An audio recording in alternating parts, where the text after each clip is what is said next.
You see, because this is the same time as you heard an emotional Representative Cohen. Now, Representative Cohen is a white man, but in Memphis, Tennessee, the district that he represents, it is a majority black district, and black folk decided that he should be in Congress and be their voice. When you look at what they are proposing to do in Georgia, where it's my understanding that they plan to go after Lucy McBath's seat yet again, when you look at the type of seat that Hank Johnson currently sits in, it is also a VRA district. When you look at the state that they started in, Texas, they decided to go after majority minority districts to the extent that two black incumbents down in Houston just went head to head for a seat in which only one would survive. We know that there are currently debates taking place because Debbie Wasserman Schultz is now wanting to run in one of the few VRA districts that is left so that black people can have representation. You see, the reason that y'all want to do this right now isn't because you're afraid that we are after a power grab. It's because you want to lock in this racist agenda for decades to come, because that's exactly who this court is. This court is racist, this court is immoral, and this court lacks any semblance of ethics.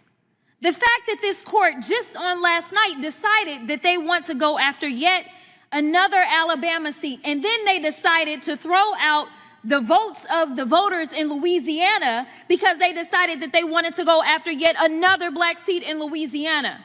The fact that Virginia decided to stand up and fight back, and it was this same Supreme Court that decided, forget the will of the people and the fact that they voted, we're going to throw that out. This isn't what democracy is supposed to be, so let me be clear about it. What happens when one of Congress's most outspoken lawmakers takes aim at the Supreme Court, Republican leadership, and the future of American democracy, all in a single speech? That's exactly what unfolded during a dramatic congressional hearing when Representative Jasmin Crockett launched into a passionate and controversial argument that left the room divided. Her remarks touched on race, voting rights, Supreme Court ethics, presidential immunity, and what she described as a growing threat to democratic institutions. But the most surprising part wasn't just what Crockett said, it was the fierce response that followed. Let's break down this explosive confrontation and why it's generating so much attention nationwide.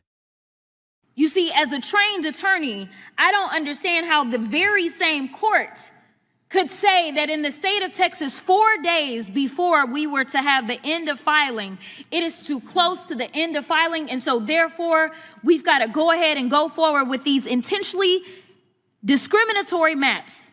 And these are the words and the characterization of a Trump-appointed justice. It's got to be bad when a Trump-appointed justice decides that something is racist and is willing to call a thing and put it into writing, but they did that. They didn't just say it. They laid it out in an opinion that was more than 100 pages long. But this very same court will decide that after votes have been cast to throw those votes out. The reason that we need to do something about this court is because this court has decided that it will bend to the will of a wannabe king. We have never in the history of this country needed a court to say that absolute immunity should be given to a president because historically we don't actually keep criminals in the presidency. But we know that even after he had been found guilty by a jury of his peers, y'all went out and y'all wanted to say, yes, this is our guy. The same way that right now in the state of Texas for the Texas Senate race, I'm sure all of y'all will line up behind that criminal as well. So I don't want to hear about law and order. I don't want to hear about this is the right thing to do. Just be honest about what it is, because y'all are basically saying that we're stupid. You're playing in our faces. We know that this is about locking in this agenda because you will never do right by the people. The reason that we have elections is because the people are supposed to decide whether or not your policies are actually working for them. But because you have killed our economy, because we are sitting in the midst of an unconstitutional, unlawful war, because we have a president that is lining his pockets and the pockets of his friends and his families in violation of the Emoluments Clause and so many other laws. Y'all want to lock in absolute power by any means necessary. And the last thing that I'll say is I gotta respect your gangster. Because that's exactly how y'all are acting, like real gangsters. Y'all are mobbing out. And that's one reason that the Democrats are struggling right now, because they have always tried to play by the rules. I am here to say that I applaud the people of Virginia. I am here to say that I applaud the people of California. I am here to say that we need to meet fire with fire and fight y'all tooth and nail so that we can do right by the people. The gentlelady has expired. I will yield. Like and subscribe for more political showdown.